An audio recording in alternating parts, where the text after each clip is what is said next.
안녕하세요. 1토항사입니다. 3월 20일 국내 경기 5경기 분석해드리도록 하겠습니다. 우선 첫 경기 이제 현대캐피탈하고 OK저축은행 경기인데, 현대캐피탈 같은 경우에는 직전 경기 이제 풀주전이 나오면서 한국전력을 상대로 3대0 셧아웃 승리를 기록을 했습니다. 한국전력과의 경기 전날에 이제 로테이션을 돌린다는 얘기가 굉장히 많이 나왔었는데, 결국에는 이제 풀주전으로 나오면서 상대를 좀 무난하게 이기는 모습을 보여줬고, 지금 이번 경기가 어쨌든 현대캐피탈 같은 경우에 찾아볼 수 있는 동기부여가 이기면은 어쨌든 V리그 역대 네 번째로 30승을 달성하는 팀이 된다는 점, 그리고 이제 이번 경기가 어쨌든 팀 내 레전드 선수이자 국내 배구에서는 어쨌든 많은 기록들을 남기고 어쨌든 좋은 영향력을 펼쳐준 문성민 선수의 은퇴식이라는 점에서 무조건 이길 것 같긴 합니다. 어쨌든지 간에 동기부여적인 측면에서는 승리만 하면 되는 그러한 상황이다. 그리고 이제 OK저축은행 같은 경우에는 지금 2연패를 기록 중인데, 직전 경기에 이제 조금 삼성화재를 상대로 3대1 패배를 기록을 했는데, 2세트에서는 어쨌든 상대가 파즐리도 빼주면서 그러면서 이제 2세트를 잡아냈는데, 결국엔 상대가 다시 파즐리를 집어넣으면서 무기력하게 이제 무너지는 모습을 보여줬고, 최근에 조금 OK저축은행의 문제점이 신호진이 이전에 비해서 조금 경기력이 떨어진 게 가장 큰 문제점이라고 생각을 합니다. 그리고 게다가 직전 경기에서 이제 승패가 거의 정해진 그러한 상태에서 4세트에 이제 마지막쯤에 이제 크리스를 투입을 했는데, 크리스는 아예 파이팅이 없어 보일 정도로 조금 팀 분위기가 굉장히 안 좋았습니다. 그나마 이제 OK저축은행의 장점이라고 하면은 범실을 적게 가져간다는 부분, 그리고 이제 조직력이 좋다는 부분, 이 두 가지가 OK저축은행의 그나마 장점인 부분이거든요. 근데 최근에는 조직력마저 조금 좋지 못한 모습을 보여주고 있기 때문에 조금 답이 없는 그러한 OK저축은행의 상태입니다.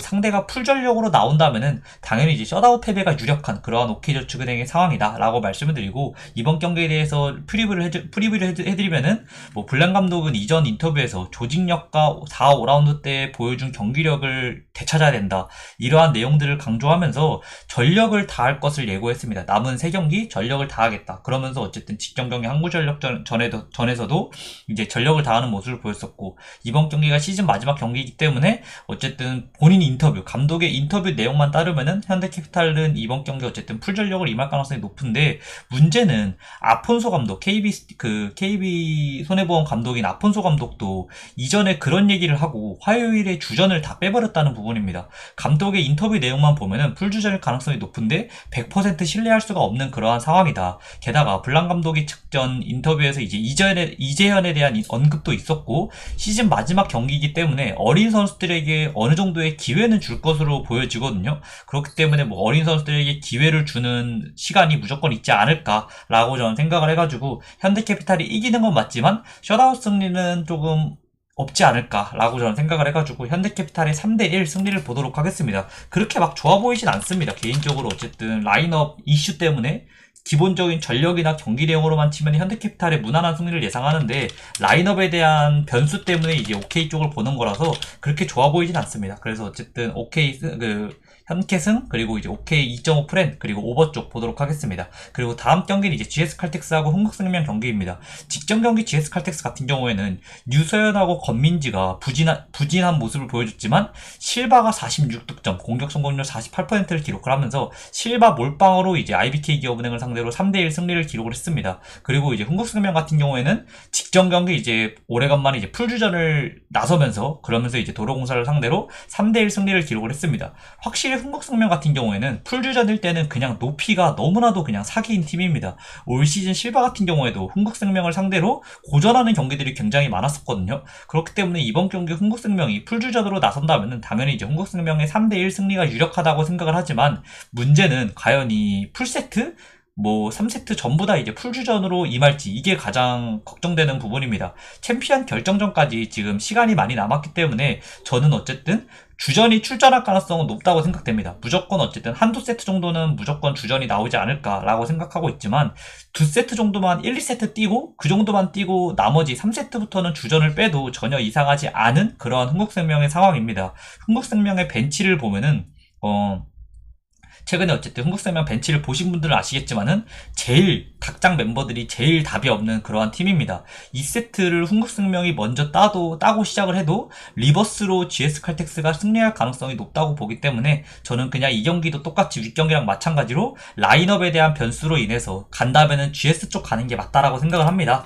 처음에 두 세트를 흥국생명이 따내도 결국에는 이제 GS가 역전하는 그림이 저는 가장 유력하다라고 생각을 해가지고 양 팀이 5세트까지 가는 접전 승부 끝에 GS 칼텍스의 3대2 승리를 예상하도록 하겠습니다. 그래서 뭐 GS 승, 그리고 이제 GS 프렌, 그리고 언더 오버는 오버 쪽 보도록 하겠습니다. 그리고 다음 경기는 이제 LG하고 DB 경기입니다. 뭐 LG 같은 경우에는 직전 경기 뭐 턴오버 관리도 잘 안 되는 모습, 그리고 상대 프런트 코트진 수비에 고전을 하면서 이제 무기력하게 패배하는 모습을 보였습니다. 그리고 뭐 이번 경기도 역시 이제 LG 전성현 같은 경우에는 결장 가능성이 더 높은 그런 상황입니다. 그리고 DB는 뭐 직전 경기 이제 초반에 상대의 타이트한 수비에 고전을 하는 모습을 보였었고, 전체적으로 선수들의 집중력이 조금 아쉬운 모습을 보였습니다. 그리고 뭐 직전 경기 이후에 이제 인터뷰에서 오누아쿠의 출전 시간을 늘리겠다고 예고한 강주성 감독인데, 최근에 오누아쿠의 경기력을 감안을 하면은 이게 득인지는 잘 모르겠습니다. 박인웅이 합류하면서 앞선 수비가 더 나아진 것도 분명하고, 스펠맨이 상대 용병을 탑으로 끌고 나오면서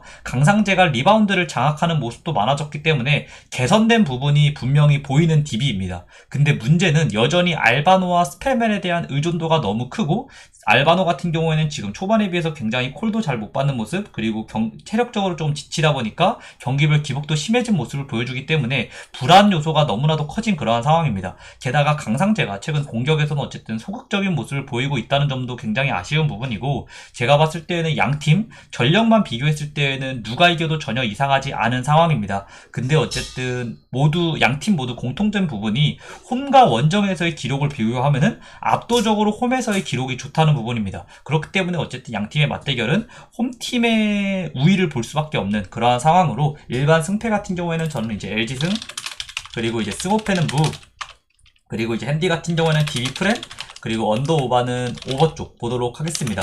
뭐 이 경기 같은 경우에는 저는 간다면은 그냥 고배당 찍으면서 승호패 무쪽 접근이 제일 나아 보입니다. 간다면은 승호패 무쪽을 가는 게 좀 나아 보이지 않을까라고 생각하고, 다음 경기는 이제 소노하고 가스공사 경기입니다. 뭐 지금 소노 같은 경우에는 5연패를 기록 중인데, 직전 경기에서 이제 후반에 앞선 수비를 굉장히 타이트하게 가져가 주면서 추격하는 모습을 보여주긴 했지만, 잔실수가 결국 발목을 잡으면서 이제 정관장에게 2점차 접전 승부 끝에 패배를 기록을 했습니다. 뭐 이번 경기 이제 긍정적인 부분은 엘러 윌리엄스가 복귀할 예정이라는 부분, 이 부분이 긍정적인 부분이고, 그리고 이제 가스공사 같은 경우에는 이제 작전 경기 정관장에게 이제 5점차 패배를 기록을 했는데, 1쿼터에 자멸하는 경기 내용을 보여주면서 결국 역전에 실패하는 모습을 보여줬습니다. 1쿼터에 이제 18점차 리드를 내준 게 가장 큰 패배의 원인이었고, 이 외에도 최근에 어쨌든 김낙현이 경기별 기복이 굉장히 심하다는 부분, 그리고 답 없는 포워드진들의 뎁스, 이 부분도 어쨌든 지금 가스공사가 보여주는 문제점이라고 생각을 합니다. 그래서 제가 생각했을 때는 이번 경기에서는 김낙현이 어쨌든 소노 상대로의 기록을 무조건 살펴볼 필요가 있을 것 같은데, 김낙현이 소노를 상대로 기록은 굉장히 좋습니다. 뭐 4경기에서 어쨌든 평균 야투율도 45.5%를 기록 중이고, 그 다음에 무엇보다도 경기당 어쨌든 3점을 평균 2.5개 정도를 성공시켜줬고, 3점 성공률 자체도 45.5%로 김낙현이 소노를 상대로는 야투 효율이 굉장히 좋았다라고 말할 수 있을 것 같습니다. 그리고 뭐 지금 어쨌든 소노 같은 경우에는 수비를 잘한다는 느낌보다는 열심히 한다는 느낌이 강한데, 과연 이 연패 중인 상황에서 높은 에너지 레벨을 유지할 수 있을지가 가장 큰 의문점입니다. 공격에서는 어쨌든 뭐 상대의 포워드진 뎁스가 워낙 좋지 못하기 때문에 캔바오에게 좋은 활약을 기대할 수 있는 소노이긴 하지만, 뭐 수비적인 부분, 이 부분이 가장 큰 걸림돌이 될 것 같고, 캔바오가 합류한 5라운드 맞대결에서 가스공사 상대로 공격적인 부분은 역시 문제가 없었습니다. 캔바오도 있고 이정현도 복귀한 5라운드 맞대결에서만큼은 화력적인 부분은 괜찮았는데, 역시 수비적인 부분에서의 문제가 생기면서 뭐 소노가 그때 이제 거의 10점 차, 약 10점 차 정도의 패배를 기록을 했는데, 이번 경기에도 저도 제가 생각했을 때는 양 팀이 모두 80점 언저리 정도의 기록은 할 수 있다고 생각을 합니다. 소노도 충분히 공격적인 부분에서도 80점 정도의 득점이 가능하고, 가스공사도 당연히 이제 80점 정도의 득점이 가능하다라고 생각을 하는데, 뭐 승패 같은 경우에는 김낙현이 터져주면은 가스공사의 승, 김낙현이 침묵하면은 양 팀이 조금 접전으로 가면서 소노가 그래도 잡을 가능성도 있는 그러한 경기다라고 저는 생각을 합니다. 그래가지고 이 경기는 뭐 김낙현의 김낙현의 슛감에 조금 승패가 달린 경기여가지고 저는 김낙현의 기복을 예측하기 어렵기 때문에 승패는 패스할 것 같고, 그 다음에 승호패는 좀 무 쪽으로, 그 다음에 핸디 같은 경우에도 패스, 그 다음 언더 오버 쪽은 오버 쪽 추천드리도록 하겠습니다. 그리고 다음 경기는 이제 BNK 썸하고 우리은행 경기입니다. 이 경기에서 이제 BNK 썸이 이기면은 시리즈가 끝나고 BNK 썸이 여자농구 챔피언이 되는 그러한 경기입니다. 뭐 2차전에서 55대 49로 BNK 썸이 승리를 했는데, 박혜진이 무득점에 그치긴 했지만 나머지 핵심 선수들의 고른 활약으로 승리를 할 수 있었다. 그리고 뭐 우리은행 같은 경우에는 직전 경기에서 고무적인 부분은 최근에 플레이오프에서 계속 안 좋았던 3점 성공률이 직전 경기에서만큼은 그래도 31%를 기록을 하면서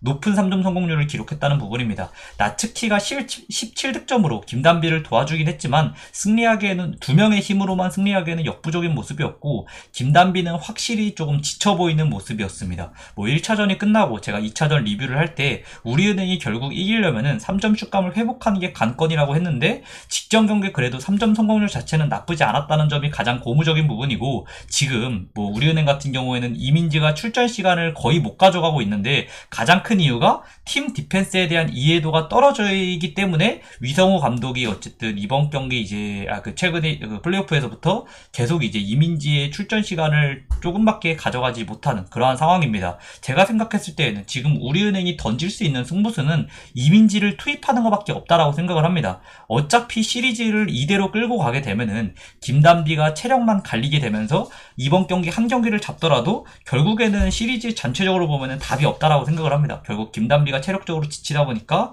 4차전, 5차전 가면은 결국에는 우리은행이 질 수밖에 없는 그러한 그림밖에 없기 때문에, 제가 생각했을 때에는 보조 핸들링도 가능하면서 김단비의 돌파 이후에 이제 킥아웃을 메이드 시킬 수 있는 그러한 자원이 필요한 우리은행이지 않을까. 그렇기 때문에 결국에는 이민지가 수비적인 부분에서의 구멍이 될 수 있긴 하지만, 이민지가 10분 정도는 띄워주면서 공격적인 부분에서의 어느 정도 폭발력을 보여주는 게 가장 중요하지 않을까라고 저는 생각을 합니다. 지금 뭐 양 팀의 경기력 그리고 김단비의 체력 상태를 감안하면은 BNK의 시리즈의 수입이 예상되는 그러한 경기이기 때문에 저는 어쨌든 승패 같은 경우에는 그래도 BNK 쪽 보도록 하겠습니다. 그리고 승호패는 무, 그리고 이제 햇띠 같은 경우에는 저는 우리은행이 이번 경기에는 조금 이민지를 게임 체인저로 이제 나서게 하면서 승부수를 띄게 되면, 이게 성공하게 된다면 우리은행이 충분히 접전 승부도 가능하고 이길 수도 있는 그러한 상태가 될 수 있을 것 같아가지고, 핸디 같은 경우에는 우리은행 프렌 그리고 언더 오버는 오버 쪽 추천드리도록 하겠습니다. 네, 오늘도 봐주셔서 너무 감사드리고 구독과 좋아요도 부탁드리겠습니다. 감사합니다.